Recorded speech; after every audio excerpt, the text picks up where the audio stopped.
is going on, ladies and gentlemen? It is your boy Sean Spencer, one half of that dynamic duo that is Let's Talk Football. And it's Wednesday, ladies and gentlemen. You know what that means. Hump Day!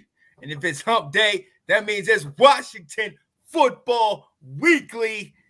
My guy, right here, and normally the hottest place in America, South Carolina's finest, Will Kramer. What up, Will? Hey, man, now is the time where it's nice to be in South Carolina. Right? We get 70-degree days right now. It's enjoyable. Now through, March, it's good. It's good. Oh, yeah. Yeah. All right. Wednesday, man, I can't sing this week because we didn't win, but it's always good to be back talking. We didn't lose. We didn't lose either. That's right. So it's not you're not upset at the loss, but at the same time, it is kind of. On Monday, I told Janae, I was like, it's meh. Okay, I said, don't come for me. All right, we are out of the playoffs technically, but it's not a loss, right? Exactly. It's not a loss though. It's not a loss. It's a feeling of there was no finality to it. Yeah. It's where you're just like, how am I supposed to feel? Right. Yeah. And that was the biggest part, trying to talk about it and be like, well, I mean, I always have negative things to say about a game. I always have positive things, but then the outcome is normally an outcome, and it's normally going towards but at the end of the day, we won, or this is why we lost. Now It's just like, well, because we had, ladies and gentlemen, if you do not know what we're talking about, Game 13 this past weekend, Washington tied New York 20-20. Incidentally, ironic, crazy enough, 15 years ago, we had a similar game where we tied the New York Giants, and it was the infamous Gus Frerotte headbutt the wall game. Yes. I was. Oh my God, ladies and gentlemen. I feel really bad. I feel really bad for Kat because the Vikings are going to lose their first playoff game of the year. Vikings are pretty good. I was almost going to swear, but I thought that would be inappropriate. Oh my goodness gracious! And you guys had a tie, so it's like 0-0. I mean, I'm sorry, guys. I really wanted that win. It was hard. I cheered. I know you really wanted me. Can we? We're live here, Catherine. I know, guys. Anyway, sorry. Wow. I had to get the charger. When your team is 10-2, you can just jump on anybody's show and say whatever it is. Her team is not 10-2. The Lions are not 10-2. Oh, no! Hey, her new team. She gave up on the Lions a while ago. No, I didn't. I like both. I just don't know who to cheer for this. They're in the same division. That's not. Yeah. You can't do that. They're in the same division. How do you like them both? You know what? Well, she also likes Michigan and Michigan State. No, I don't. Yeah, if Michigan's playing Ohio State, you like Michigan. I don't know. This was a hard year. Okay, we have a show here. All right, back to the ladies show. And gentlemen. Sorry about this, ladies and gentlemen. Sorry, guys. Look at this. No. Kat is not in the show, Delilah. Don't stir that pot. Right. What is going on, Anthony? Look, the 2020 Barbara Walters game, right? It's so that the Gus Frerotte headbutt game. I feel like so Jeff Hostetler came in.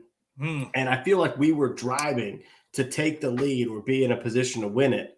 And something happened, and Michael Westbrook went off and took his helmet off on the field. Yeah. And so we got a 15-yard unsportsmanlike, and Norv Turner's running out there, and you can see him go, Michael, what are you doing? Right. And it took us out of field goal range, and just, that was not a good game. Not a good game. No. And this game wasn't all that much better. No, right. There were points, but it wasn't all that much better. And that's the thing. I mean, and ladies and gentlemen, if you don't know, the game started off extremely positive. I mean, we sat there, got the third play of the game. We get stripped. Daniel Jones fumbles the rock. We ended up picking that up, driving down the field, and only getting a field goal. We'll talk about that in a little bit. But then we end up getting it back. They go 3 and out. We get the ball back. We score a touchdown. We're up 10-0 early. Mm-hmm. And I'm going to tell you, there's a point where, I started to get a little, not cocky, but kind of like, can we run away with this thing? Yes, like, absolutely. we were firmly in control. And then the tides turned a little bit, Will. Yeah. Yep, absolutely. I was feeling the same way. It's like we started off and it was like, okay, all right, we came to play. We've got a game plan. Heinicke is playing within what's open to him. He's making good throws. Yeah. The Giants got a big play, that the Darius Slayton catch, the 55-yarder, really kind of changed the game. Yeah. And they started to get some momentum from that, because I think that led to a touchdown drive for them to tie it too. Yeah. And yeah, just kind of, it was, it's 20 points in each team. It's not a terrible game. It just wasn't that great of offense out there. Or you could say maybe the teams, played better defense potentially. And they did get a lot of guys back on defense, so that helped. What I thought was most interesting towards the end of the game was one of two things. I think the fact that this game was played in December with both teams vying for a playoff spot factored real heavily in the decisions the coaches made, because they were really conservative, punting the ball a couple times. The Giants were within Gano's field goal range, and they punted it instead of kicking it. Whereas I think if this game had been played in September, October, we could have gone for 2 when it was 20-19. Yep. There could have been a little bit more aggression out there, but they didn't. They were very conservative and said, we've got more stuff at stake here. And I've got a locker room of guys who want to win this game. And so, they both, Dable and Rivera, were very conservative in their game plan towards the end of the game and into overtime, to almost saying, like, I'll accept a tie. Right. And it's kind of crazy, because after Taylor Heinicke drives us down to tie the game up at 20, even at that point, it was kind of like, I know at least for us, from our side, it was kind of like, okay, cool. You and I were texting back and forth. Okay, is he gonna get another opportunity? Can he do it? But then you saw how overtime went, and it was kind of like each almost had a shot, but then you didn't. Everybody had like a drive where it's like, okay, it's moving, stopped. It's moving, stop. The time when we're back in our own end zone and we get it out there, we get half midfield, and we just can't get the few couple yards extra. And I mean, it was all epitomized by Graham Gano, of all kickers, that our former guy, kicking it just shy at the end of the game. But I mean, look, like we've been saying, it just left you with an empty feeling. Yes, because you had the Taylor Heinicke drive to bring us back. You had moments where we were texting like, "This is his time. This is it. He's getting that opportunity." It just nothing worked. Like it just. I don't know. I mean, I think you hit the nail on the head. I think it kind of got to the point where both of us were like, all right, well, if we get this tie, that's going to help both of us more than it will hurt. And it almost made you look back at the Chargers-Raiders game at the end of the year last year, where both of them were like, well, look, if we tie, we both get in. Mm-hmm. So nobody's really – it wasn't until, like, what I think the Raiders called a timeout, and then it gave the Chargers a little bit more life, and they pushed through. But – or no, I mean, the opposite way. It gave the Raiders a little more time. But that's kind of where it was. It was kind of like, okay, this is going to help both of us in the playoffs. This helped both of us get over. So, yeah, it was quite interesting. The way both teams played was y'all feel like you're going to make the playoffs regardless, and you push up to the second matchup. Yeah. And go ahead. Well, I think there's truth in that. And I think there's truth in also both coaches recognizing that a tie is better than a loss here. Yes. Because if I go back to my recreation days, winning percentage is how standings come. And we're battling with the Seahawks, and we may now be battling with the 49ers, depending on how Brock Purdy plays. He played really well on Sunday, but is that going to be sustainable to where if we are at the same amount of wins as them, if we are, but we have one less loss because of that tie, I do believe 9, like old ways would be 9-6-1 is better than 9-7. Right. Because that loss pays heavier. And so we could be in a situation like this.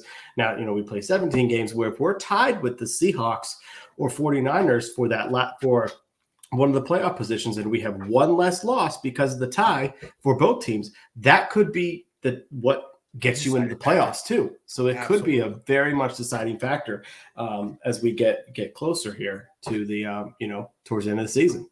Absolutely. And it just makes it so our next game is going to be so huge. It's for all the marbles. It is, because they go and play Philly. So there's a chance we both go into that game now 7-5-1, which is why NBC, the NFL flexed it to Sunday night, because now it became a much, much more game with much more ramifications. Mm-hmm. Mm-hmm.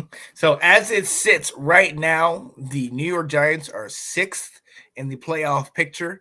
Right now, we are 8th. We are right behind Geno Smith and Seattle. Like Delilah said, like I said, a bit above. I'm proud of Seattle, though, and what Geno Smith is doing. I like it. You guys are still in the race, yeah. I do, because he was so written off, and he looked terrible for so many years. And then you look at what I thought Pete Carroll should have been fired last year. And then it's like, then you make this trade, and you're like, what are they doing? Right. And look how good Seattle looks from this. Holy smokes. Oh, yeah. Oh, yeah. As compared to those that left Seattle. Russ can't cook. No, get him out of the kitchen, please. Yeah, you're banned from the kitchen, Russ. Come on, man. So, hey, look. Let's go quickly into this. What are some of your positives? What are some of your things that we did do well in this game that could have led to a victory? Yeah. So, what has been our bread and butter all year? Our defensive line, our defensive play. I was worried going in because we didn't have Benjamin St-Juste. We didn't have Cole Holcomb. And it's like, okay, at some point we're going to get burned by this. Christian Holmes should not be starting. We don't want him out there. And he did get burned on that 55-yarder. Oh, yeah. But it was our defensive line again. Allen, Payne, Sweat. We keep saying their names. Casey Toohill making plays. James Smith-Williams making plays. Efe Obada. They're just playing as a unit so well. And there are times when Payne and Allen are just unblockable. Yeah. And this is what I've always hoped we could have. I always reference Fletcher Cox as a guy who just couldn't be stopped. And Jonathan Allen's turning into that guy where it's taking double teams and he's still making plays. And if you double team him, then Daron Payne is making the plays. So they just continue to be what, the catalyst to our team. And why we're able to be in games that we don't give up more than 20 points a game, because that is, our bread and butter is running game, slow the game down, and play stout defense. And what a change from the beginning of the year. We are absolutely playing stout defense. So my first positive goes to the defense, and especially the defensive line. Oh, absolutely. Absolutely. I think it was the stat was 9 straight games with under 21 points. Yeah. Or something like that. They're or doing great. In the mid-20s. I love that. We're doing phenomenal. You know what I do? I always do this. I go to the position I played in high school, running the running backs. The running back room is great. Over 30 carries as a team for over 160 yards on the ground. Definitely we already know our leading rusher, our guy, Brian Robinson, who, if you watch this man play, there's sometimes when you have a guy that runs up the middle and you're just like, oh, why are we running this play? It's not doing anything. But every time I watch him, I sit there and I'm like, you're on the edge of your seat, because he moves piles. Yes. You have times, and you had it multiple times in this game, where a 2-yard run turned into a 5, 6, 7-yard run. And all of a sudden, that's changing the down and distance. So shout out to him. Came 4 yards short of that elusive 100-yard game. He did have one last week. I was like, yo, are you going to get back-to-back 100-yard games? I was with 96, real close. Right. But what I really loved, they find that they're going to run the ball, 21 carries. They're consistently giving it to him, and you can see he's getting hungry and hungry as it goes. We had Gibson still getting in the mix. The X factor, though, in my opinion, that I love that we're doing, and we only do it a couple times a game, Curtis Samuel. I've always talked all year about that emotion, how that emotion affects defenses. When Curtis Samuel gets in there, I understand his size. I understand, he's a smaller dude. My man gets up in there. Like, he gets in the hole and he starts going. And I'm like, there was a play he made on, I believe it was either second or third down, where it was like a draw. You gave it to him, and he kind of made a couple quick cuts over to the right and got a first down. And the announcer was saying, see, that's what Curtis Samuel does. That's what we missed last year when he was hurt. Him being on the field, it opens it up. And not only is that giving a breather to those other two running backs, but it's a whole different, like, him in space is extremely elusive. AG in space is solid. And we know what Brian Robinson is, but all three of them have a little bit of that little shoulder switch to them. I love it. I love what they're doing because they're tough, they're rugged, but they're also being able to move, and we're all getting in there. I love it. So the running game is being established. I've been talking about it all year. The two things we talked about, these two things that we first touched on, are the two major things that have kept us throughout this season. Good running game, solid defense. So that's definitely my first positive, man. What else you got? Yeah, no, I loved what you talked about. But the running game, and what I thought was really cool on Sunday was there were times when Curtis Samuel was lined up in the backfield, and the announcers didn't know who had the ball. Yeah. They couldn't tell because was that Gibson with it? Was it Samuel? Was it Brian Robinson just running a little bit faster than normal? And so, like you said, they're finding wrinkles to get him the ball in his hands, and it's not just on jet sweeps. It's actually lining him up as a tailback and saying, here we go, handoff right to you. So I know it was great. Kind of going with that then and talking about Curtis Samuel is the fact that our receivers, we've been yelling all year about, can we get the receivers involved? Can we get Terry the ball early? And we did. Our first half of, the first half was really, really good that we were playing with. Heinicke was getting rid of the ball. He was getting them out in rhythm. He was spreading around. That touchdown pass that he had to Terry McLaurin was pretty nice because he had I think it was Ojulari bearing down on him, and he was able to flip it, and then Terry stiff-armed former Redskin Fabian Moreau said, "You're not going to tackle me." And then he ran right past him. I mean, we made a point to come after him that day. They did. Well, it was a good thing they did too. But we got our receivers involved. Now, some of this is because of fourth quarter stats. I think a lot of Curtis Samuel's yards, he had 63 yards catching. Some of that was in the fourth quarter. But we still got them involved. They had over 200 yards combined between McLaurin, Samuel, and Josh Doctson. Jahan Dotson came back. I can't believe I just called him Josh Dotson. Oh, don't do that. No, we don't want that receiver. We do not want him Jahan came back. And he looked like his hamstring, he may be over it. That spin move that he made, the quick burst, it was a really nice catch and run that he had. And so I just love seeing how much we were getting the receivers involved. So that was my second positive out there. Oh, absolutely. Yeah, that spin move to me, oh my goodness gracious. And it was funny because the announcer was like, "Oh, what button is that? What button?" I was like, "That's O.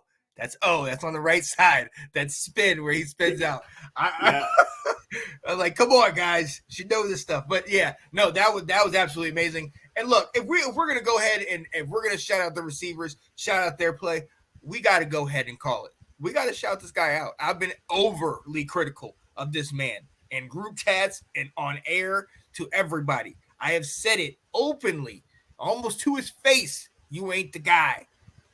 But this guy, and I texted you this during the game, he played from a stats perspective. He played one heck of a game. 25 yards short of 300 yards. He threw 41 passes. You know what I mean? Get 275 yards, 27 completions, almost 7 yards a throw with those two touchdowns. You talk about that first one where he's getting hit and he throws it to him, and Terry makes a nice play, but he had a bunch that he was hitting. Even the Jahan one, he's sitting there and getting guys and connecting with them, and it's kind of like, look at you starting to get a good, starting to be a little impressive. All right. Now, as we know, he has some overthrows, and we'll talk about that a little bit later. But I mean, he's really in this offense. He's looking, in my opinion, the most comfortable that he's getting. He knows what's going on. He doesn't get frazzled as much when we have some of that, when we have the mistakes. We talk about, throwing an interception early. That's one of the things that I was sweating about the whole game, because I was like, I was going to text you, but how I'm I'm not superstitious, but I'm a little stitious. And I was going to text you and be like, fourth quarter, he hasn't thrown an interception yet, Will. When is it coming? When is he going to give it up, man? But, hey, to his credit, he did not get picked off. He did get sacked 5 times. And look, with all offensive line problems, I understand it, but he kept coming. And a shout out to him. I gotta give him his roses, man. He did it. We didn't win the game, but he looked good. And that drive, that fourth and 15 or 16, where he, or was it farther than that? He just threw it deeper. Yeah. Yeah. And being able to scramble out, keep the play alive, and then hit Curtis Samuel on the sideline. There you go, man. He has something in him. At that time in the game, it just clicks on, and there it is. I don't want to say Tom Brady-esque, but no, please don't. Please don't. Yeah. I'm reaching. Here we go. Yeah. I'll tell you what. You're giving him his roses. You're giving him a bouquet. I might give him like one rose because he did end up with 275 yards passing. He got a lot of those at the end of the fourth quarter on that last drive. He was able to, get some of that in overtime. So the numbers were a little skewed. They're a little bit down, but it's exactly what you talked about. When it was 20-13, we had the ball and what could be our final drive. I had confidence that he's going to do it. Did you hear what Jonathan Allen said about him? No. And this is why, we're going to talk later about what do you do, and it's kind of an easy answer. Jonathan Allen said, he's got nuts. That's exactly, he just said, he's like, they just knew it. And it's just, we say swag, and maybe that's the little more PC way of saying what we're trying to say is, but the players just kind of know it. He is comfortable. He's calm out there. He doesn't care. Ron has come to accept it. They're like, they said, what do you think about this? We had a great first half, and then you kind of died down. At the end, he brought you back to tie it up and give you a chance. And Ron just goes, that's just Taylor. He's like, they just know he's going to have ups and downs in the game. I still get frustrated because I want 275 yards. I want it scattered throughout the four quarters and not at the very end when they're playing back, driving back down the field. Exactly. So that's my only thing. But he did have at times he was having one of his most efficient games. That first half of the game, he absolutely was, and he continues just like in every game, which I think is maddening for us. Is he makes throws, he makes plays that you're like, he's got the ability. It's the consistency out there that we're just not getting right now. He's inconsistent. But he gets his props, absolutely. He keeps us competitive. The players love him, so I get it. I guess I just want more. Yeah, well, yeah. You got any more positives? That's all. You got any more? Let's go ahead and move on to the negatives, ladies and gentlemen. And look, let's stay right there. First drive, we're driving down the field after the turnover. We have, I believe it was a crossing route where we had Logan Thomas wide open, and he overthrows him. Yes. And if you hit him, he scores a touchdown. We're good. We score on the first drive of the game, and it was after turnover. That's all good and well, but one of the things that Janae asked me on the show is, how are you guys going to keep up with those high-powered offenses? One of the ways is we have to score at every single opportunity, and we cannot miss these little opportunities like this. So that was huge. We did get points, but we did not get a touchdown. Hindsight, we can always say, oh, that would have been the difference, this, and that. But at the same time, missed opportunities. Those are the things that we've got to capitalize. Our defense is keeping us in the game. Our running game is keeping us effective and moving the ball down the field. Our special teams, we're almost playing all three phases of the game. But it's the little things, the penalties that are getting us. One of my other ones I'm going to talk about in a minute, one position group that specifically needs to get talked about with their daggone penalties in this game. But we're killing ourselves. It's the problem we've had all year long. It's little things that we're doing it to ourselves. So we gotta figure that out. What are your negatives? I was going to talk about the penalties too, because, we had so many different drives. We talk about the fact that, Taylor had some inconsistencies, but Logan Thomas had himself probably one of his worst games with us, without a doubt, the worst game that he had.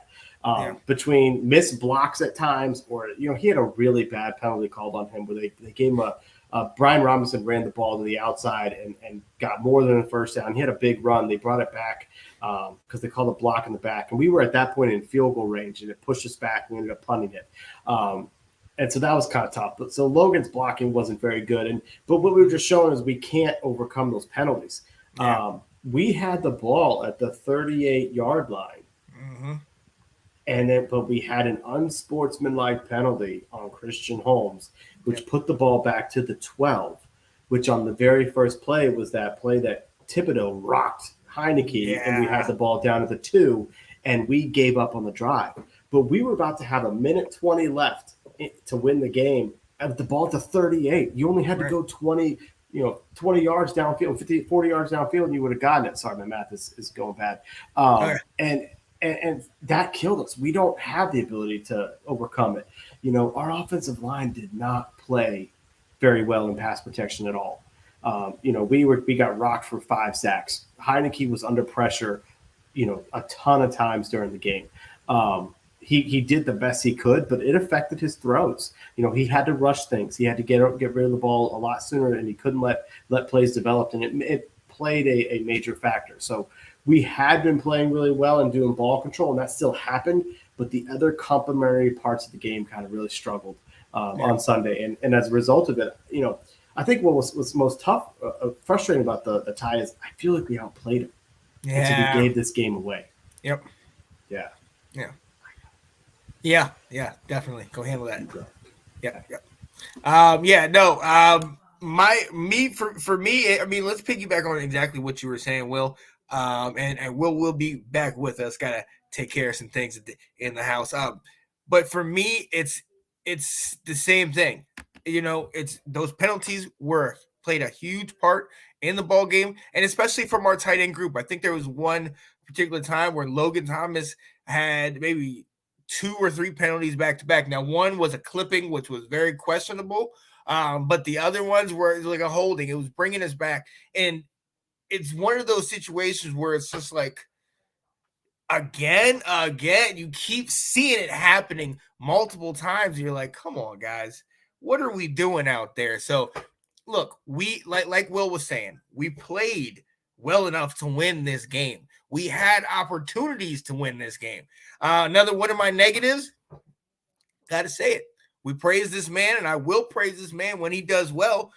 But in the last 2 weeks, Joey Sly missed opportunities, missed field goals. Joey Sly missed an extra point a week ago, and he missed a field goal, both of which would have put things out of reach. Or no, he missed just an extra point, not a field goal. This week, misses a field goal.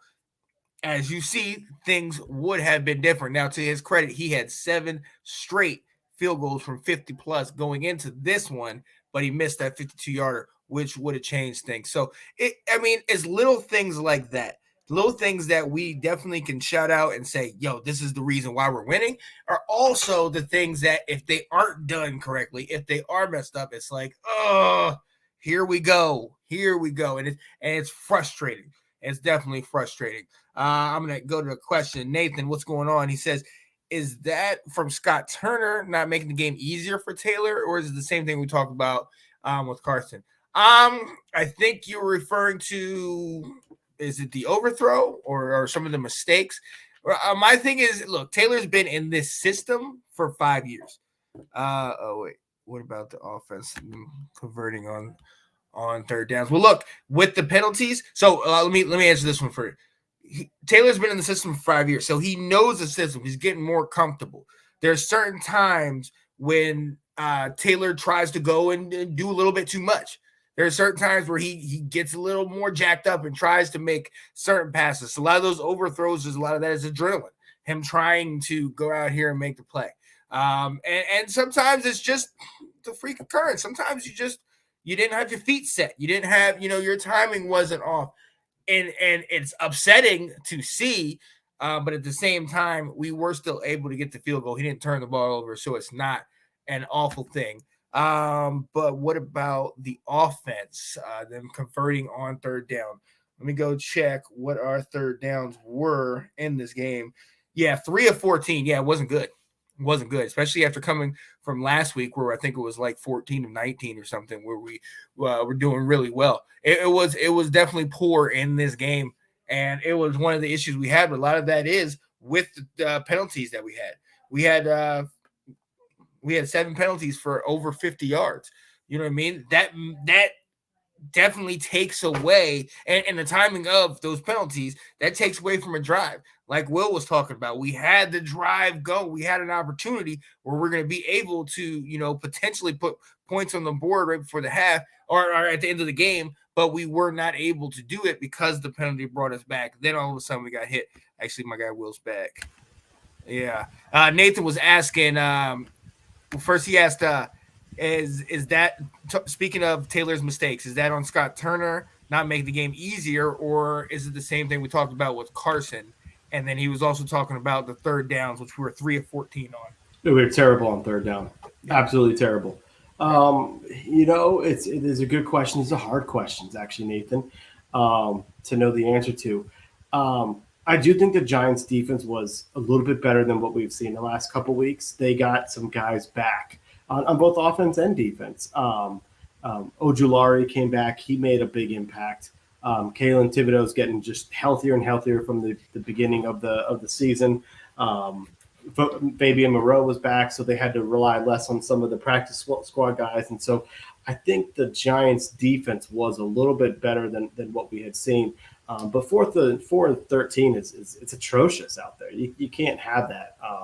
So that was really frustrating. How many times we had to punt the ball, and it's just a really hard question because I get frustrated at times with the inconsistencies, but I tend to believe that the inconsistencies are showing a little bit more of the talent of the player than the actual play calling. That's kind of how I see it. It's like this is what you get from a Heinicke who doesn't have the great arm strengths. Oh yeah, definitely. So this is like what Baltimore dealing with, relying on Tucker or Sly can't be the reason for a win. Yeah, right. Yeah, well, that's one of the things I was. Yeah, that's one of the things I was talking about. How Sly, that missed field goal, although he had 7 straight leading up to that, or 50 plus, him missing that field goal was definitely hurt. And that one with the missed extra point a week ago, which I talked about, even though we did get the win, it was still, you get that, and the game is more over. Yeah, right. Because now they have to score and get the extra point, or think about going for 2, as opposed to, what was it, 16-10 at that particular point? Right. And then they could have scored and won the game. So, on that play though, the play before that, I got so angry at Heinicke because he took a bad sack there, which pushed the field goal back. And I remember yelling at the screen like, "You can't take a sack there." But obviously based on the pressure, he may really not have time to get rid of the ball and not take a intentional grounding, which would have taken away from, so you kind of pick your poison there. Right. But that was frustrating because, like you said, 52 yards, not a gimme. He's been doing well with it, but as you see, then, it made that kick all that more difficult. Okay. Absolutely. So you have any more negatives? Sorry. Did you talk about Daniel Jones's running and some of the No, I haven't touched on defense at all. Perfect. Oh, okay. On defense. All right. Excellent.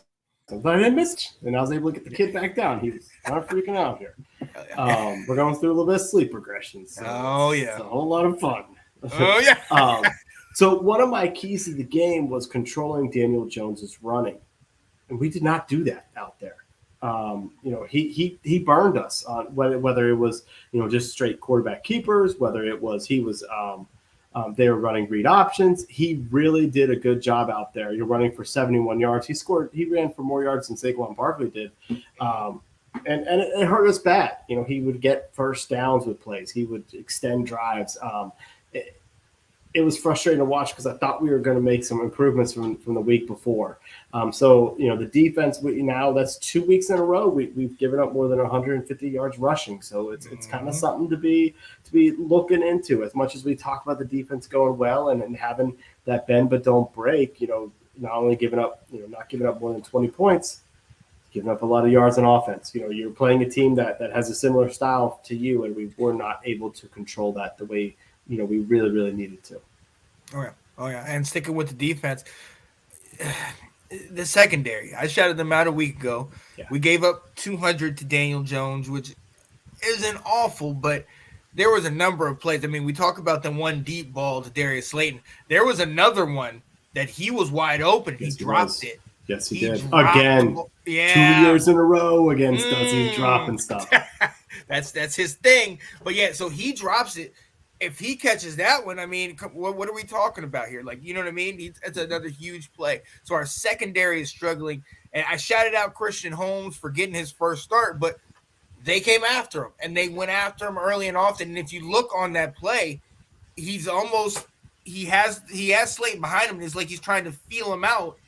But it's like, don't try to feel him. Go for the ball. Make the play, because he was staring at the ball, but he's got his hands behind him, kind of looking at, and it's like, come on, be instinctive, go for the ball. So it was very frustrating to see that type of thing, because that's something we've had to worry about all year, is them taking the top off the defense, them taking shots on us, and they've been there since game one. They've definitely been there, and we've been fortunate in a lot of these situations, but this game they played out, and it was the extra piece that they needed, because the running game was going, but outside of this, I mean, Darius Slayton had the 6 catches for 90 yards.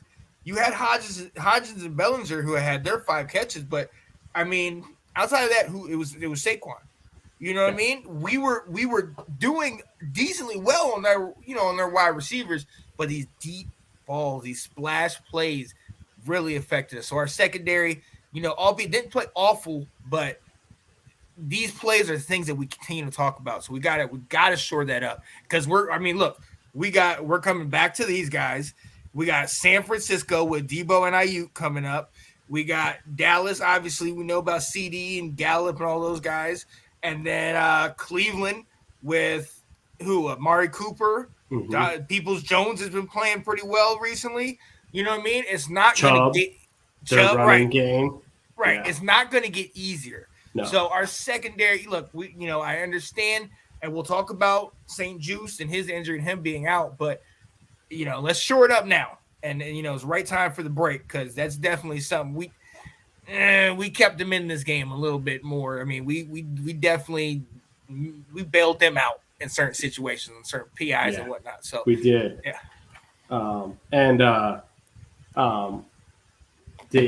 Darius Slayton bailed us out for the second year in a row playing the Giants. I mean, didn't Corey say Daniel Jones gets 1 to 2 drops a game? Oh, yeah. And it happened in a really big time for the Giants. I mean, he catches that. They're probably close enough in field goal range. I just thought of a one on offense that I was really upset about, and it was the fact that I think it was in overtime that Curtis Samuel had the big 22-yard run. We had the ball on the 40-yard line. It's like, okay, here we go. 1st and 10, and we barely advanced it at all.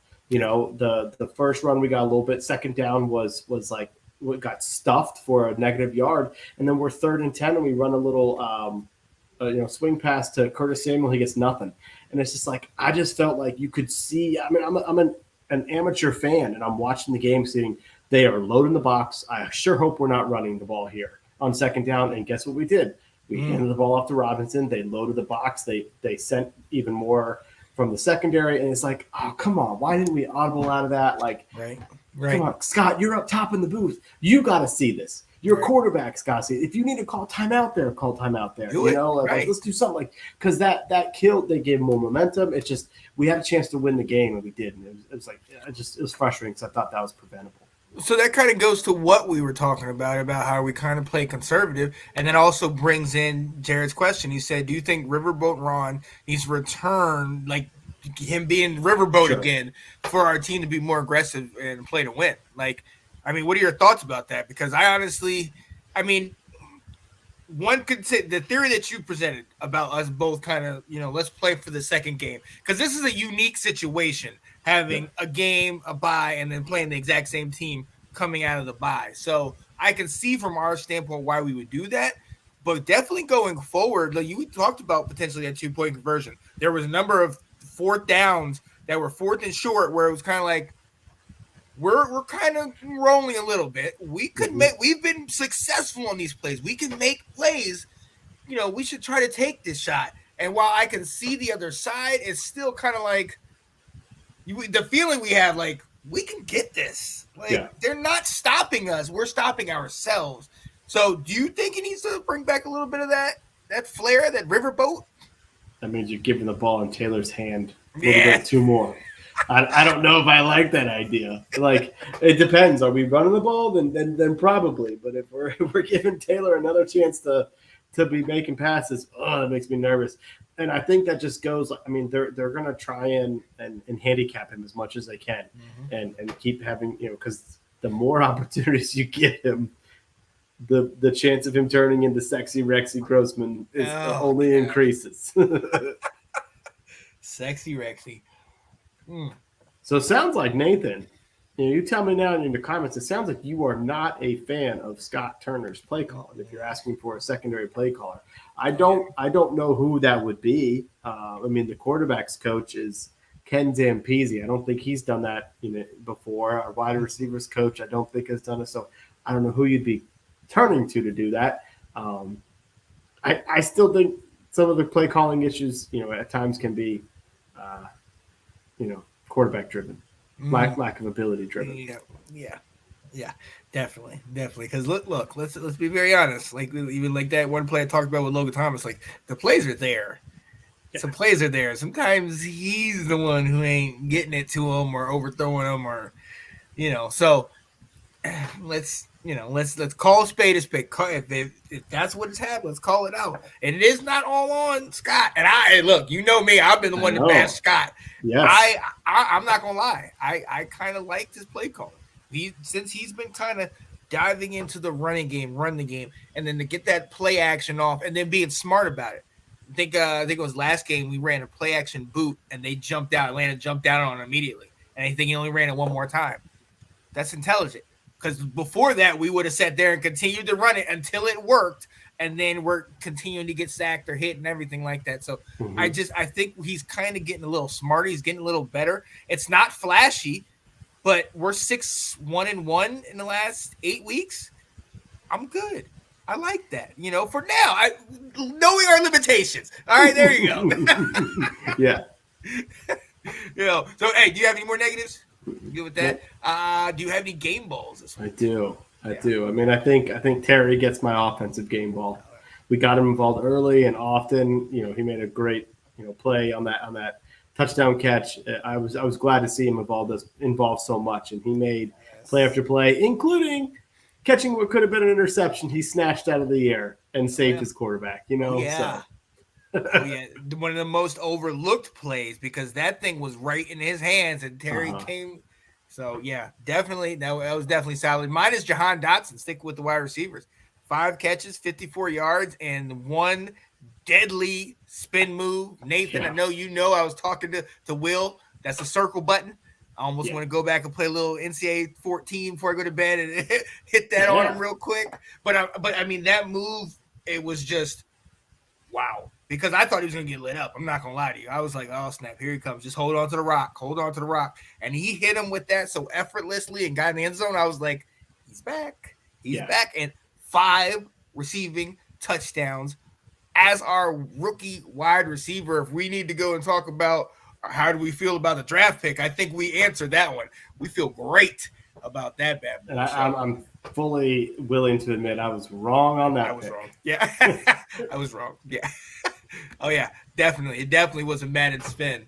Definitely was a Madden. You got a defensive. I keep going back to these guys. Allen and Payne, our defensive tackles. They are our stalwarts. I mean, Allen had seven tackles solo. He assisted on 1 in the sack.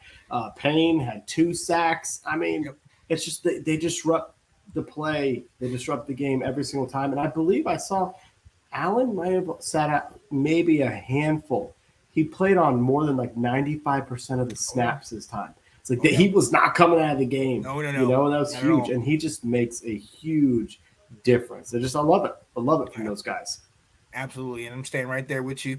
But I did Jamin Davis. 10 tackles, 7 of them solo, 1 tackle, 1 TFL.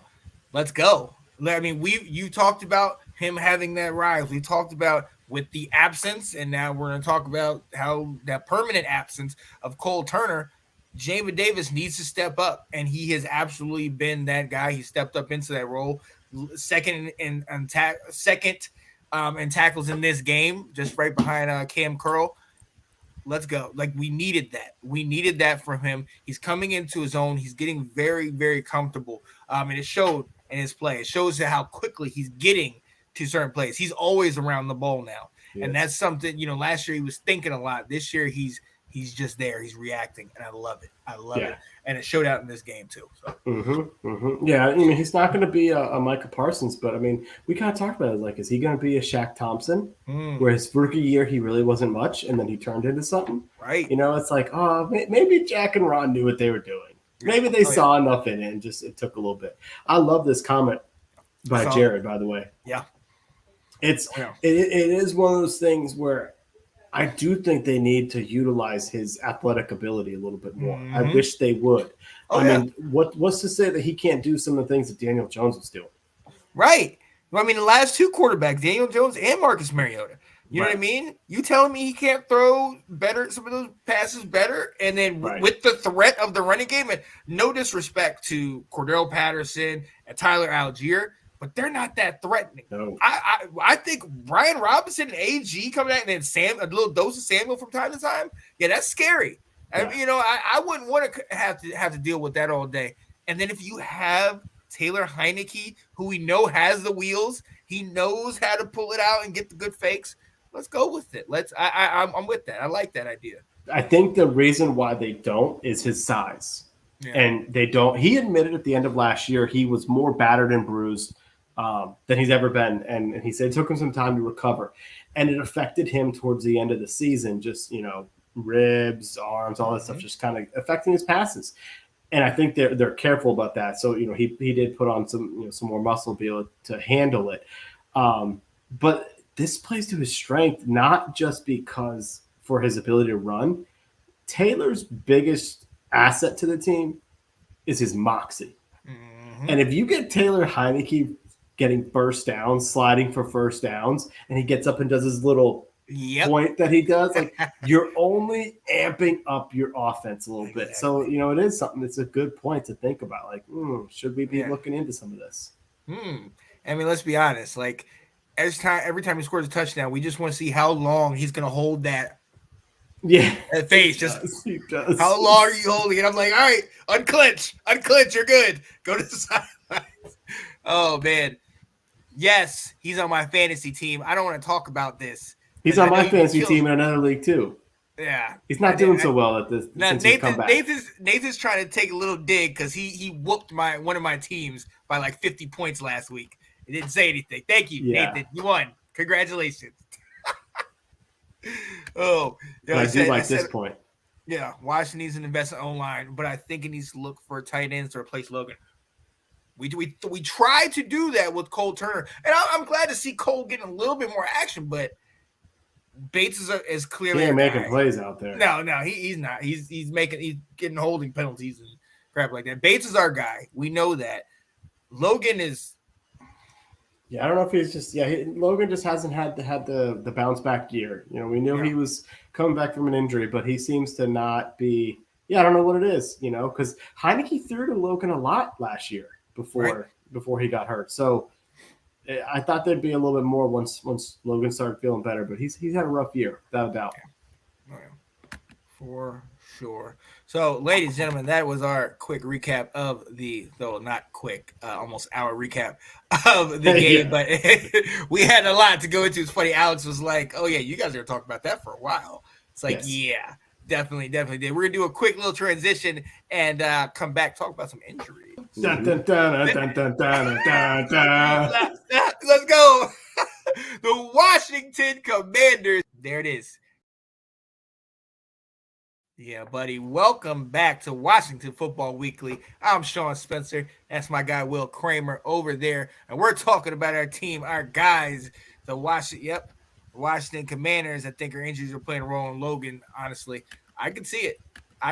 We're gonna dive into some of those right now. And let's start right from the beginning. As you guys saw, if you watched the game, our center, Tyler Larson was carted off the field.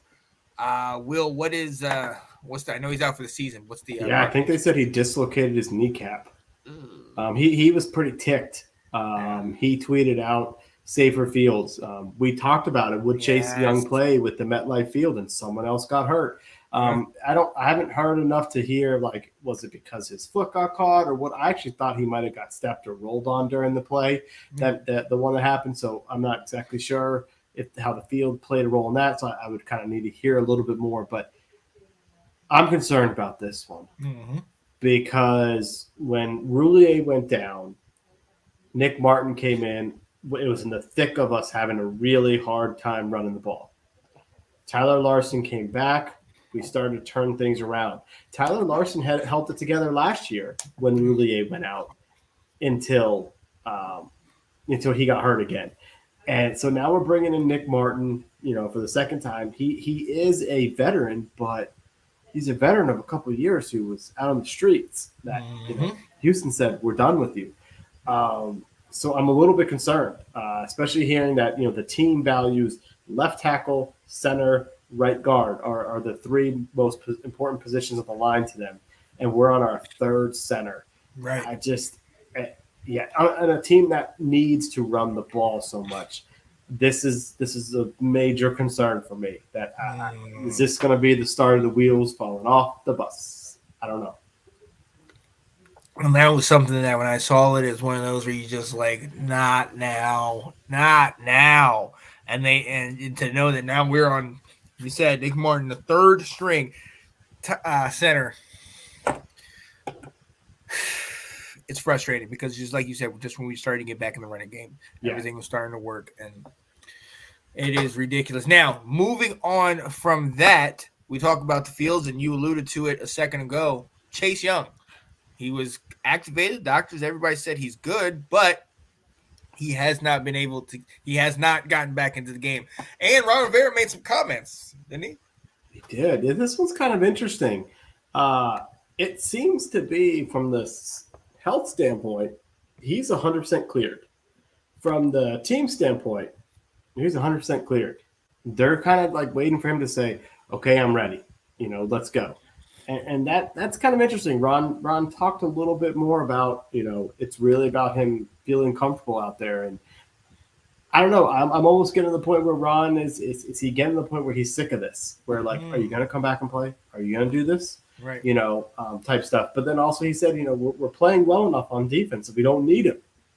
Which I thought too was a little bit of an interesting comment. Like, you're going to say your second overall pick, you're going to say this, this generational talent that your defense doesn't need him. Again, it's like I'm wondering, is he trying to push him to say it's time, get back there? Right. Because they've been saying, the team's ready to bring him out. It's all about, is he ready to cut and go on that knee? But I also just wonder, has he been, he was cleared to play in the Atlanta game. It was rainy. So they said, let's not do this. Then you got MetLife where people have been complaining about injuries. I think that's where one of the Bosa guys tore his ACL. So it's like, I just kind of wonder if they're just continue being extra cautious. You've got the bye week after, and that he'll make his debut against the Giants on Sunday night. But it is kind of interesting because we're not asking him to play 60 snaps. No. You're looking 10 to 15 snaps. You're not ready for 10 to 15 snaps. It's surprising to be in December and he's still not back. Is it worrisome? Because I understand Rivera said it. Honestly, albeit very crazy to hear, he has a point with the fact that, I never want to say we don't need Chase Young. We need that man on the roster. He just his character alone and his energy emanates off him. So the team definitely vibes off of him. But this year, the way the guys are playing and the way these guys have all played together, they understand each other. They're all meshing and everything as well. The old adage, if it's not broke, don't fix it. Like, I'm not saying we need to get him out here. When he's ready, he's ready. And it's kind of seeming like it's a lot mental for him. It kind of makes you, hey, bro, if you ain't ready and you don't think you're ready, chill. I don't want to push him out, but let me know. Like, is that? Maybe that's the smarter thing to do. When you want to get out there. But I'm not gonna even try to. We're fine. Like, I don't know. What do you think? Yeah, I think some of that is playing into this. Without a doubt, if the defensive line was struggling, or if the defense was struggling as it was like it was last year, I think there would be a little bit more pressure. But the fact, just like you said, that they're playing so well that Tuhill and Smith Williams are not playmakers the way he is, but they can make solid plays. And Montez Sweat seems to have changed his game from the year before. I think he got in his head last year.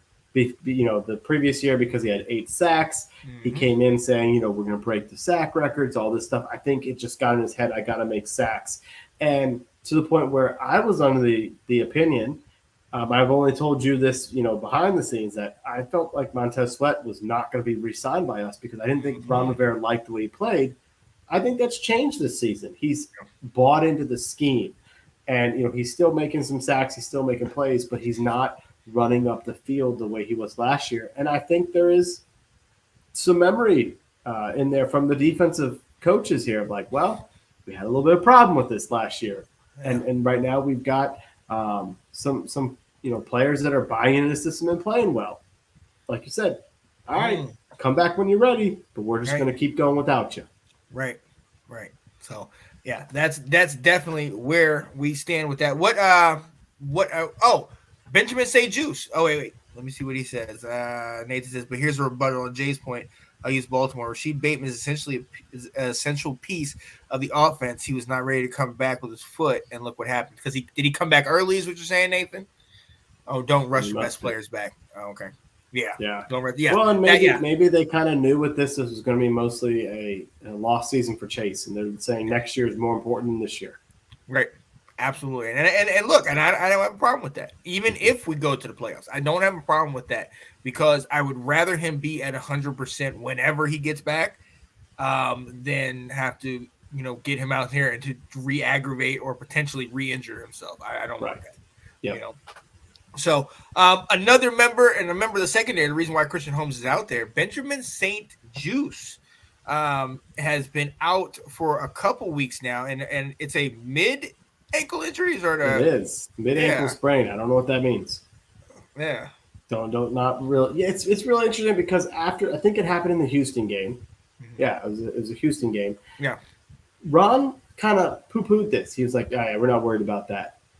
But then he was out by, that following week against Atlanta. By Friday, he was not at practice, not practicing. He didn't, play. So that's 2 weeks in a row now he's missed. Thank goodness we got this bye week. But it's like, wait a minute, you said you weren't worried about this. Right. And unless things got worse, after when he first came off the field in the Houston game, it's like you led us to believe this was nothing.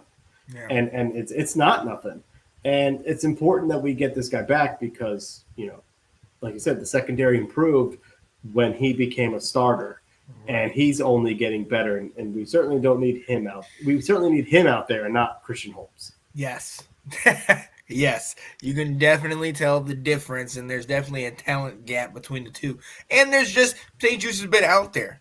St-Juste has been out there more and more, and he's got more experience. Look, we need him back on the field, but at the same time, get that rest, make sure you're good. We're gonna definitely keep looking at this and keep looking into this. Real quick, going with the corners, Dallas injured Anthony Brown. He got hurt. I think he's out for the year. One of their corners.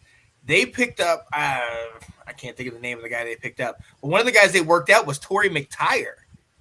Really? Yeah.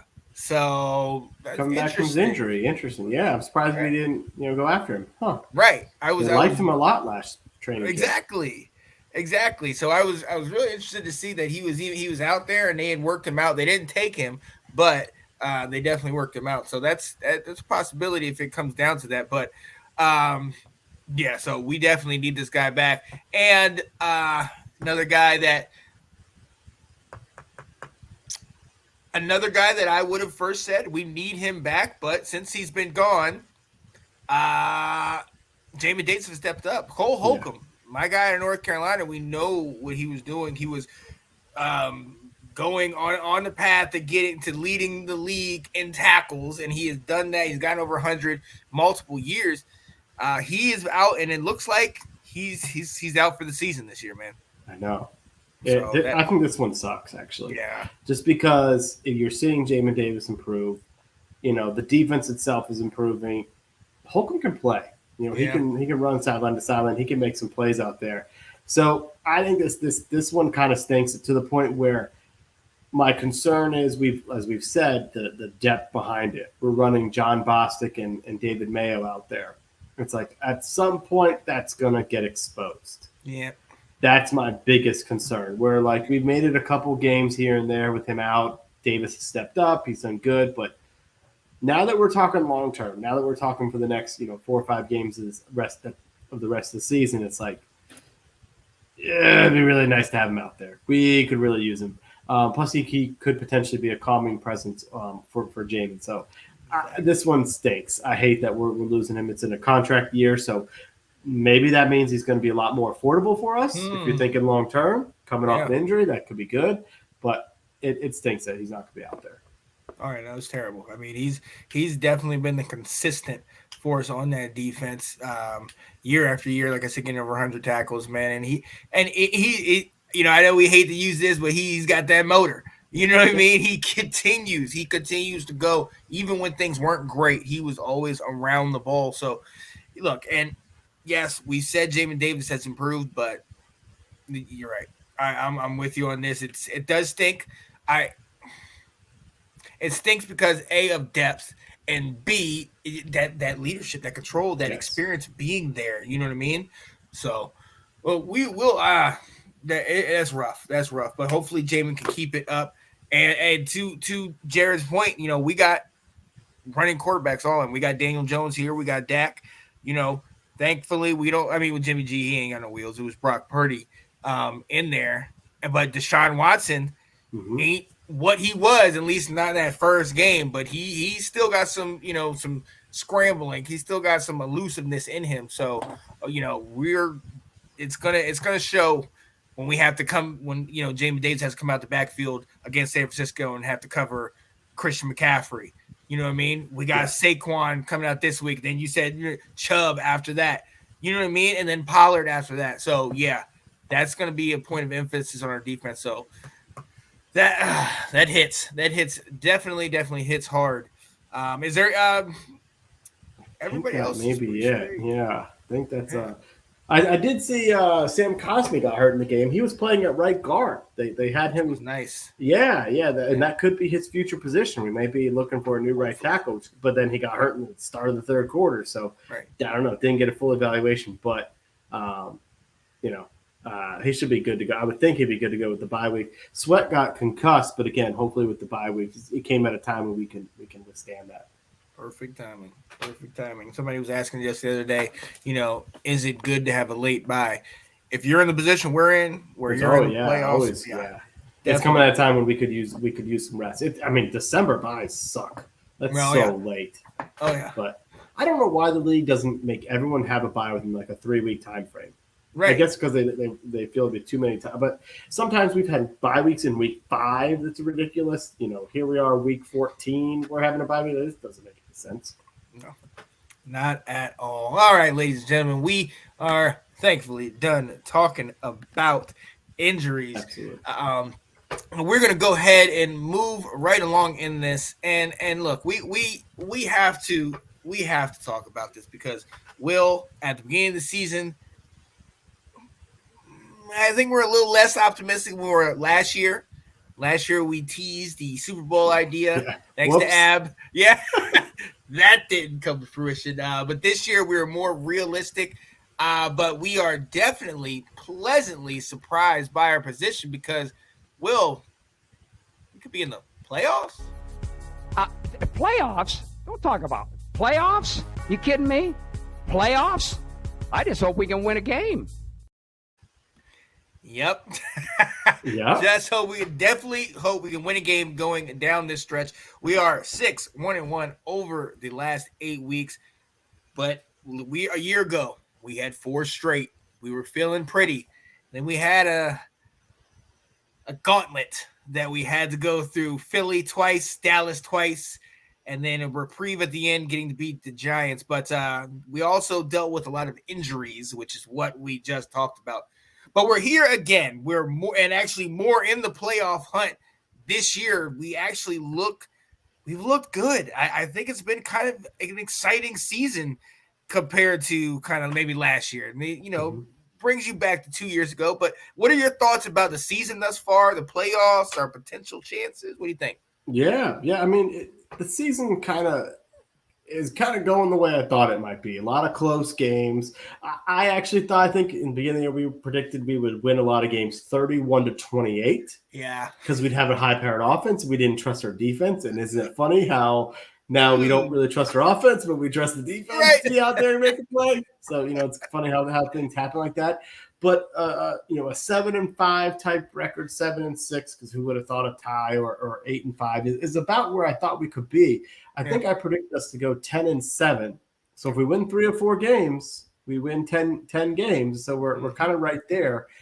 So we're about where I thought we would be on the better side of 500. Was kind of my thought on this. There's a couple games that, the Tennessee game is just really frustrating to think back to, but we've also had the Bears and the Colts games where we probably could have said we should have lost that game. Yeah. So, we got to also, take that in consideration. So I guess the season's kind of turned out the way I thought it would. I thought we would rely a lot of our running game, and it took 4 or 5 weeks for us to get to that. I think health had a lot to do with it. Yes. I really think they went into the season saying that Brian Robinson was going to be their guy, and we were going to be relying on the running game. And then he had what happened to him, and that changed a lot. Yeah. And I think Scott Turner went into it saying, well, then I've got a quarterback who can throw it, so I'm going to take care of this, I'm going to throw the ball. And that wasn't the game plan for success for this team, because we don't have an offensive line that can block well enough for, to give it a quarterback time. So we've gotten back to doing what we need to do, is run the ball, control the ball, 2 running backs, technically, giving Samuel three guys handling the ball, and a quarterback that just doesn't need to make mistakes. And so we alluded to that old Jonathan Stewart, D'Angelo Williams type team in Carolina. We kind of turn into that. So that part I think is kind of coming to fruition. So we're kind of on track, and it's exciting to to say playoffs are within reach. That's always exciting. What about you? I mean, it's December football, and last year it was we just want meaningful December football games. This year, ladies and gentlemen, if you hadn't watched our show last week, we've dubbed this the December to remember. So we're kind of hoping to have a memorable December. And look, we have, like I told Janae, we have the road is right in front of us. We have winnable games. I mean, we know about the quarterback situation in San Francisco. Brock Purdy still has a lot of weapons, but he's very inexperienced. Deshaun Watson has not played and something like 700 days or something prior to him playing this game, and now he's back, and he looked mediocre. He didn't look great at all. So we have that one. And then we're gonna have to play Dallas, and we know how we play against Dallas. We gotta get tough with them. But look, when I look back over the season, honestly, one of the things that I thought we needed to do early in the year, and I don't know if I said this on the show, but it was we need to start off fast. And that's why that first victory was so big to me, because I was like, yes, right out the gate, let's go. And it was a comeback victory. We were down and we got back into it. Yes, all right, cool. And then dealing with the Lions game. Oh, that first half was awful. Yes. The Philly game where, they put up 24 in the second quarter. The Dallas game where penalties, Janae, didn't get called. Let's just say that, all right? But you go back to those, and then obviously the Tennessee game. Like that one live, being right there, driving down the field with how all the things that happened and all the times where we really could have cashed it in, we kept fighting, and to have a chance at the end just to throw that interception, it just was like, y'all got to be kidding me. You know what I mean? But we fought.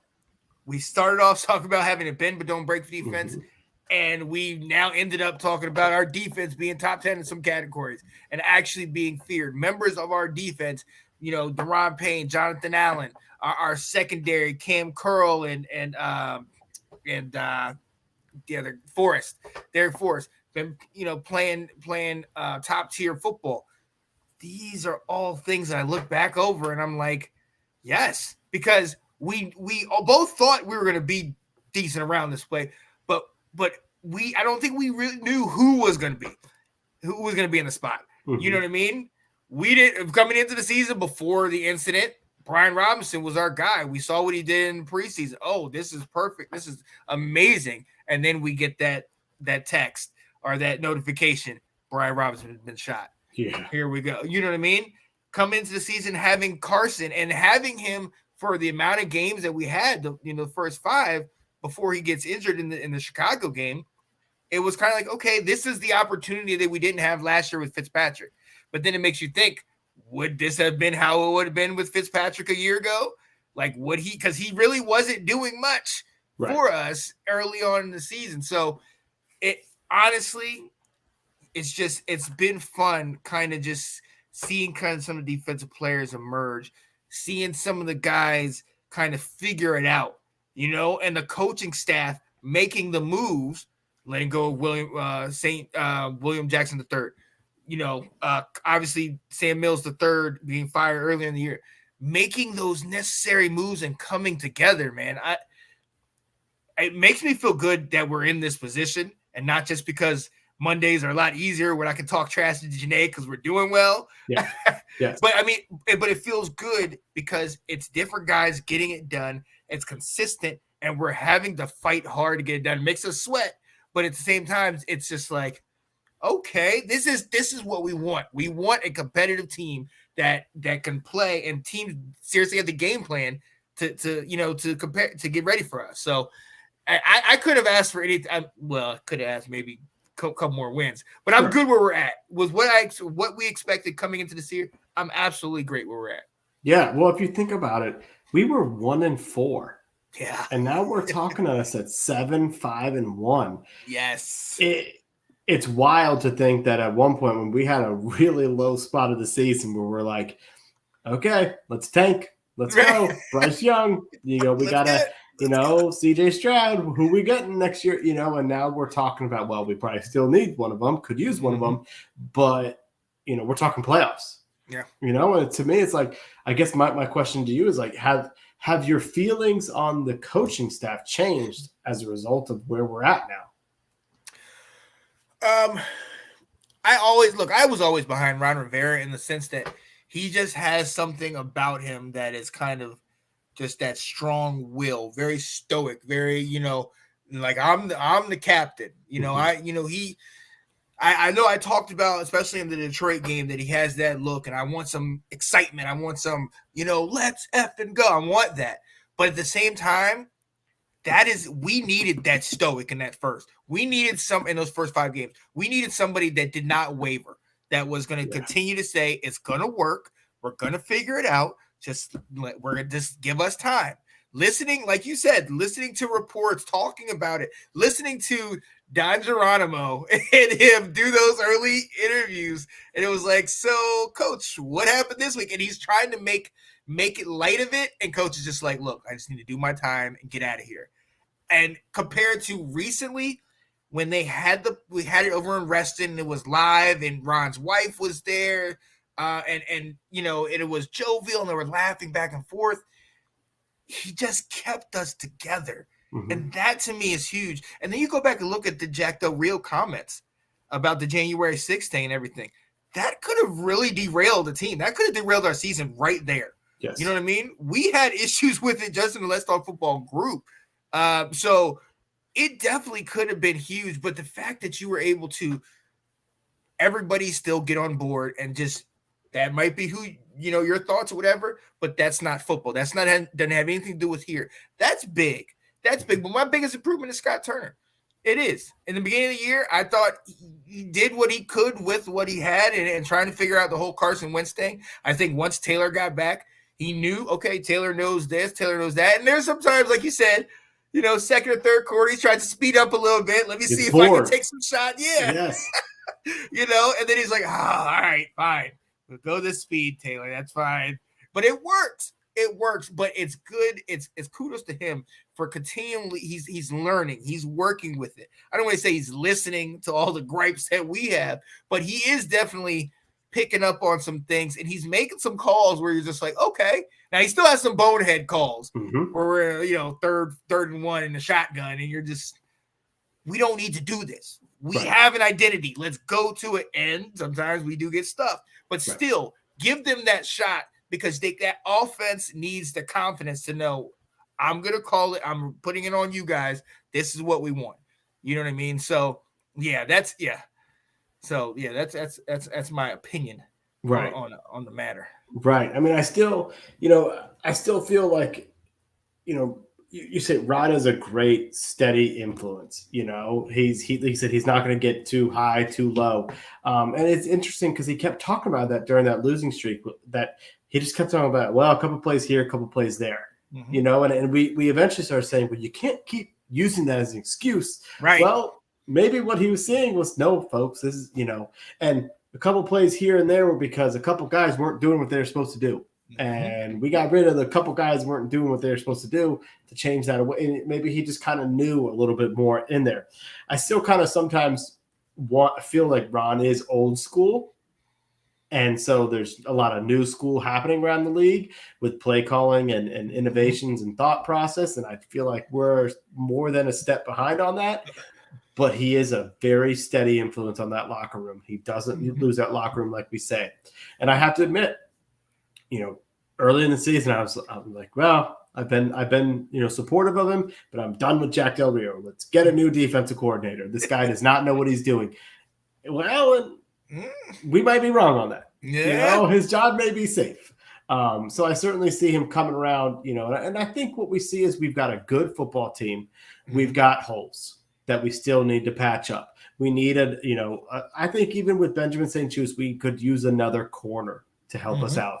We need to patch up this offensive line. It's not good enough. And I don't think we have the quarterback on the roster right now that we need moving forward. Yeah. So we've got some things, but we've got a good football team, and it's kind of done. They've built the team exactly the way Ron has already mentioned. Like either you have a franchise quarterback or you build everything else until you're ready to go get the guy. And it seems like, well, maybe they are actually building everything else, especially when Ron kept talking about year 3 is the big year. And now you can kind of look and see, okay, maybe the scheme is working. Maybe the coaches are working. The players around are improving. So maybe this is getting things going the right way so we do need to believe in him. Oh yeah. Look, the proof is in the pudding. All 3 of these years he had slow starts, but there's something about the middle of the season. You get to late October and November, and we just start gelling. We start getting it together. And regardless, I mean, last year was rough. Last year it didn't look good early. The first year we went 1-7, 2-7. It did not look good early, but he still gets us together. Him, Rivera, then having Del Rio, somebody that, like you said, they might have missed the boat as far as the timing and as far as them being, archaic in a sense, but they understand each other. You know what I mean? And there's something that they kind of get with some of the veteran players where it's like, hey, there's certain things that you need. All the fun offenses and all that stuff can be good. Good character, trust, dignity, integrity. Those are the type of things. And I feel like that's kind of the things that they portray. You know what I mean? Ron Rivera sitting here having cancer and still sticking it out for the team. And then even with as recently as the situation with his mom passing away and still going there and coaching. And I thought it was really funny. Not funny. Forgive me. That's nowhere near what I was saying. I thought it was really interesting what somebody interviewed Ron Rivera, and they were asking him, how do you do that? Your mom just passed, you're going through that in part of your life, but you still have a professional team to coach. How do you do that? And he said, he calls it, he said he learned something a long time ago, and he always tells himself, you have to be where your feet are. You know what I mean? Like you have to be present where you're at. And it helped. He had brothers, he had siblings that lived near where his parents lived, and he can go check on the father and everything while the proceedings and all the things are going, getting taken care of. But still, it's just the fact that you're able to kind of not detach, but just kind of know what you need to do, know what you're dealing with, deal with this. And then as soon as the game's over, as soon as the adrenaline wears off, you saw him in the locker room, couldn't even speak. You know what I mean? It's it just says something about him. And I think it supersedes all of the new fresh stuff. New fresh stuff's always going to get it. It's always going to be nice and fancy. But at the end of the day, players make it happen. So if we had a Mahomes, or if we had some of these stud quarterbacks that, I can draw some up in the dirt that's going to work because they're just that good. But yeah, with him, I think it is more of, if you trust in me, I'll have your back. And we're going to do this. And he's proven that through the interviews with Carson Wentz, with the whole thing. Trust in me. I'll defend you. It's us. It's us against the world. Let's go. And I think that's what he's built here. And I love that. We always talk about culture. That's what we need. Something good. And it's distancing us from that guy that still owns the team. Right. So he cleaned things up. Yeah. He said he was going to do it. He came in here and cleaned things up. Absolutely. I love it. But look, we have to move on real quick. We have one more thing we want to talk about, and I kind of think we're on the same page with it. But we want to come and ask you, thank you guys for paying attention and watching us and being with us.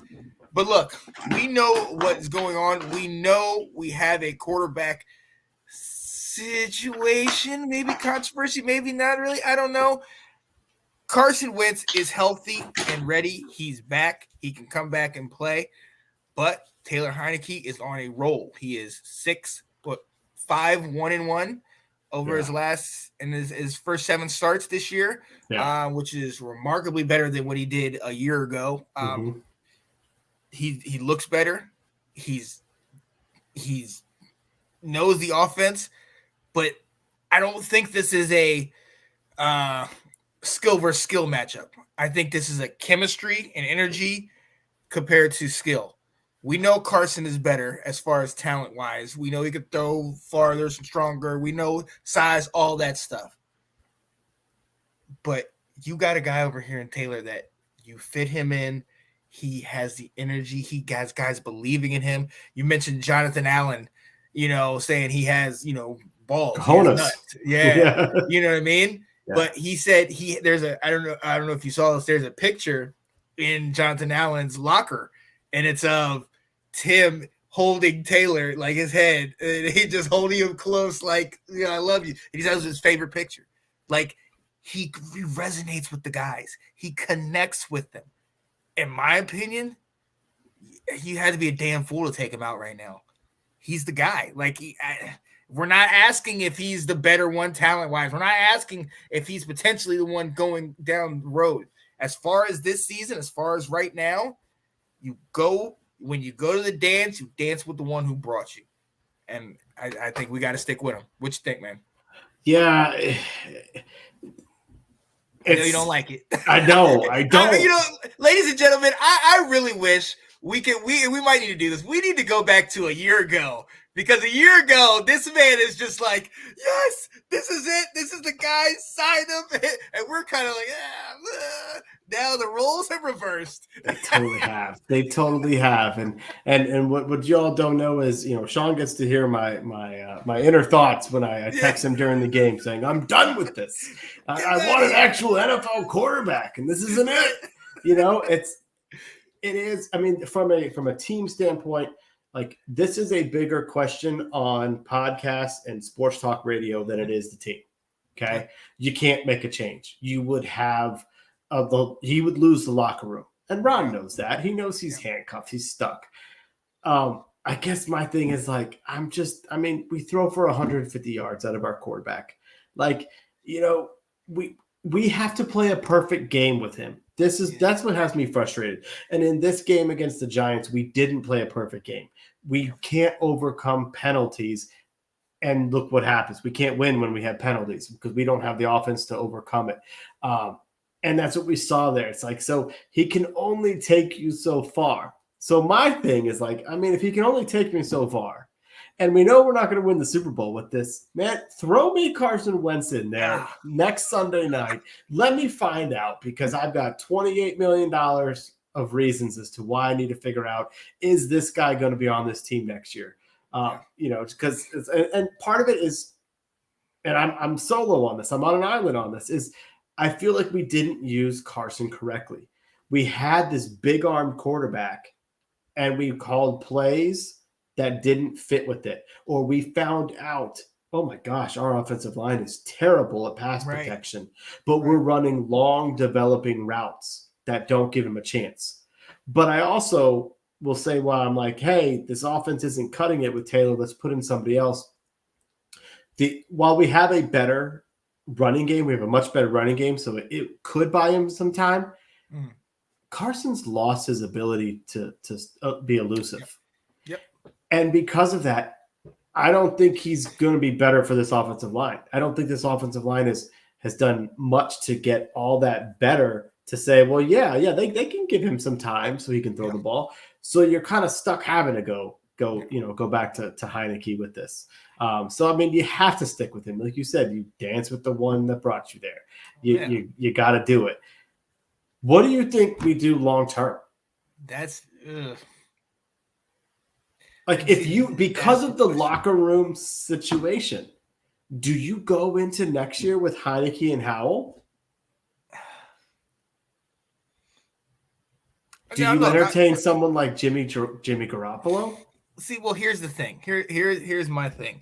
We came into this year's draft saying we cannot go and get another linebacker because we thought coming into this year that we had busted with Jamin Davis on that. I kind of look at this in the same way, where the last 2 years we've gone out in free agency and picked up a quarterback.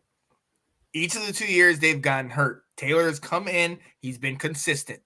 The guys that are still been on the team have shown their feelings. They're in their allegiance to Taylor. You mentioned it a minute ago when you're talking about Taylor, or talking about Carson and him not having his elusive ability anymore. He's not being able to really get out of there. And it's funny because when Taylor scrambles, it's like, what's about to happen? What is he going to do? When Carson scrambles, it's like, don't mess up. And I feel like that's what they're thinking. I feel like Taylor's like, okay, here we go. I'm about to make this play. I'm about to do this. And Carson's like, oh my God. Okay. Just get it to him. And I don't, maybe that's the play calling. Maybe that's just the confidence has been forever rattled from, the things that's happened in his career, but it's just something that's just is not right up there. It was talked about. Shout out to our guy, Nick. He talked about it coming into this year, but I think when you're talking about going forward, at this particular point, I'm just done out here searching for quarterbacks, trying to find a fix to the issue. We have a solid D line, which we've talked about in the last 3 years as being one of that's the heart. Let's build around that. We've started to get depth. Let's get Chase healthy. Boom, boom. Let's go to the defense. Let's build the team. Just like you said, Ron said, let's get here and say, this is our guy.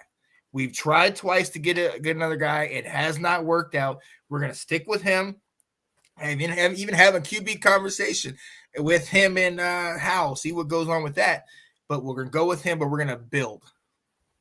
Put money. That's why shout out to Nathan on his mock draft. He had us picking up Paris Johnson from Ohio State, the lineman. I think he might be a tackle. He had us picking him up in the draft at 18. So let's solidify that line, solidify that depth on defense. Maybe like you talk, get a big name quarter, maybe a solid linebacker later down in the draft. I've seen a number of guys that we've looked at. The guy from Montana State, Trey Anderson, where he was with Atlanta. I saw him when we played. I saw a guy just a week ago. Some of the guys that we looked at in the draft from a year ago.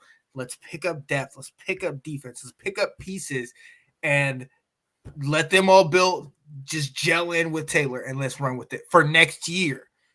I don't think Taylor is going to be able to, and even still, it's still going to be the team that's going to succeed around Taylor. He's going to be the energy in that. I don't know if Taylor can be it going forward next 4 or 5 years. And to be quite honest with you, the last 2 years, he's technically come off the bench. He's, he was the backup when Fitz got hurt, and he was the backup when Wentz got hurt. So I don't know if he can be the guy coming in as your number one. Maybe his whole excitement about him is coming in off the bench. So, I mean, that's where it's kind of so going long term as in a year, yes, next year, but just to build up the team But long term, as in like 3-4 years down the line, we got to look for somewhere. But at that point, I also want to know what we have in Howell.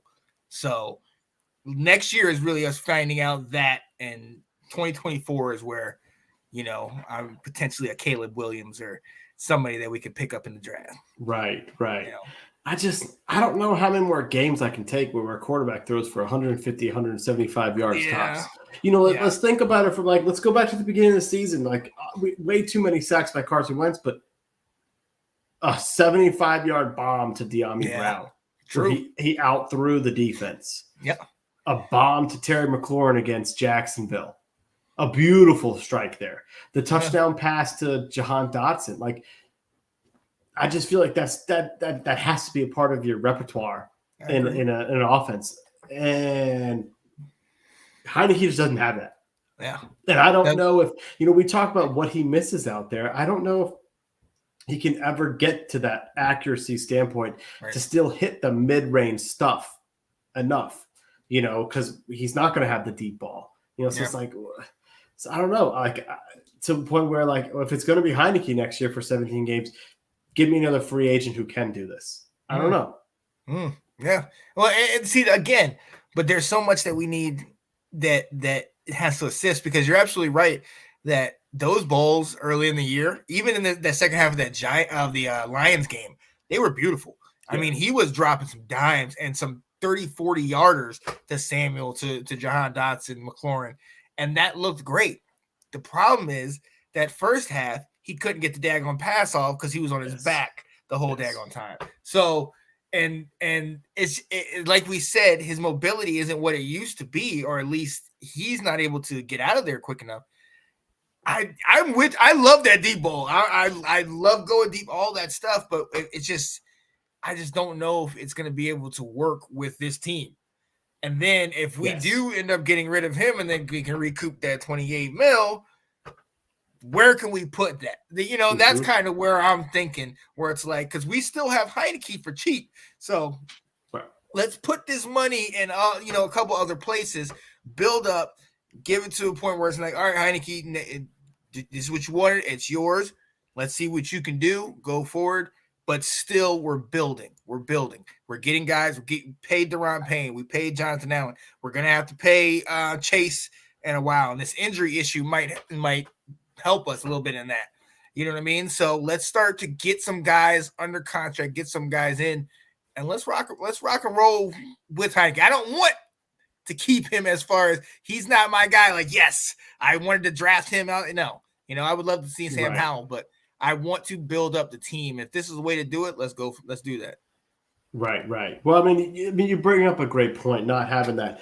And then I think his contract, Carson's contract would even go up to $35 million next year, which is, just too much.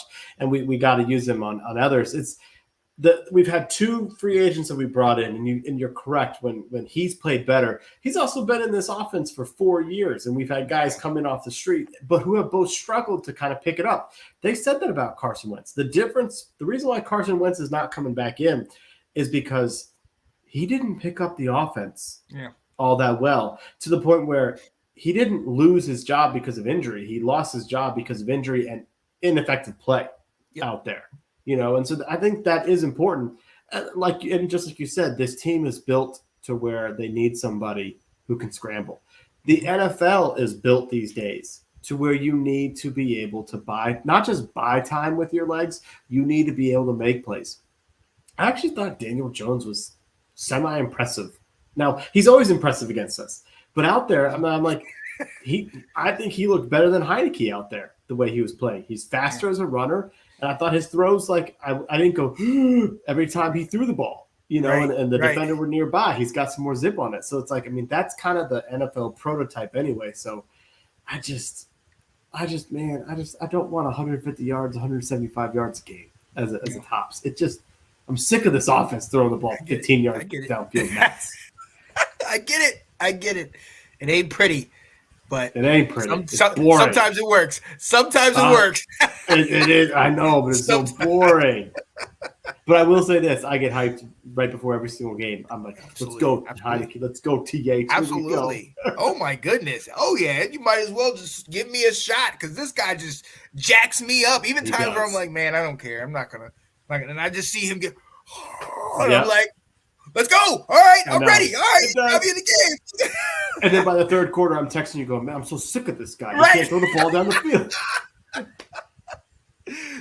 Because then he gets that look on his face and he throws it. He's like, and walk up like, no, that's your fault. Get out of here. Make that throw. Come on. You're a professional. Oh God. Oh Right man. here. Yo, ladies and gentlemen, thank you. Yo, that is our talk. Let us know your thoughts. Who do you think should be QB in Washington? Heinicke or Carson Wentz?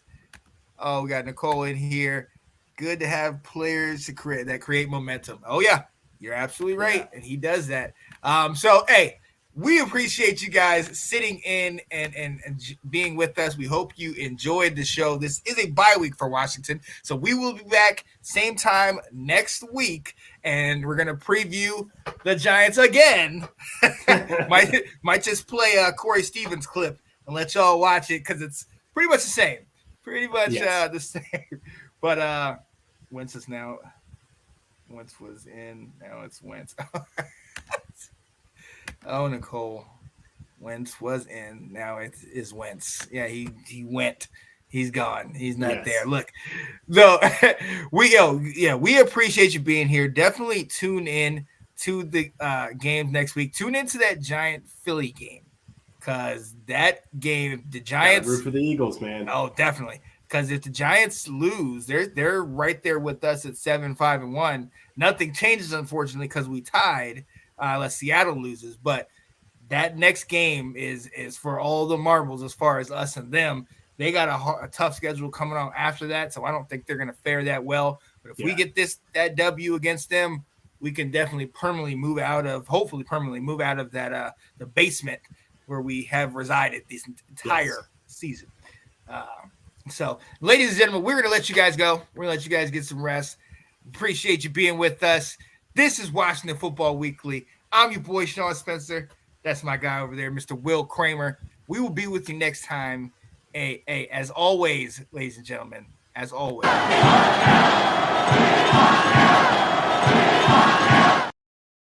Yeah, buddy. We'll see you next time. Peace, guys.